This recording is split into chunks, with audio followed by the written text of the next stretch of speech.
Hey there, fellow web creators. Welcome back to our channel, where we break down tech topics into simple, actionable steps.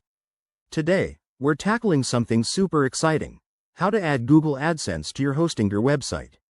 If you're running a site on Hostinger and want to start earning money from ads, you're in the right place.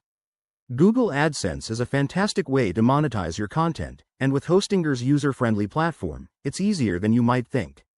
Let's dive right in. First things first, before we get started, make sure you have a few basics covered. You'll need an active Google AdSense account. Head over to adsense.google.com if you don't have one yet. Also, ensure your Hostinger website is live and verified in AdSense, as this is crucial for approval. Step 1. Log into your Google AdSense dashboard. Once you're in, navigate to the Ads section and select the type of ad unit you want to add, like display ads or search ads. Generate the ad code by customizing your ad size and placement. Think about where on your site it'll look best without annoying your visitors. Next, hop over to your Hostinger account. Log into your hosting dashboard, then go to the file manager or your website's builder, depending on whether you're using a CMS like WordPress. If you're on WordPress, install the Google AdSense plugin for a seamless integration. Paste the ad code into the header, footer, or specific pages where you want the ads to appear.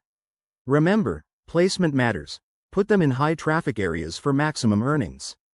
After adding the code, save your changes and preview your site to make sure everything looks good.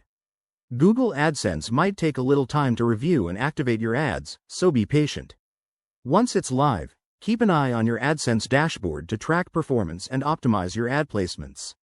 And there you have it. That's how you add Google AdSense to your Hostinger website.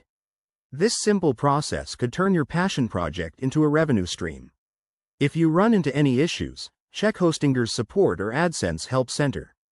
Thanks for watching. Hit that like button if this helped.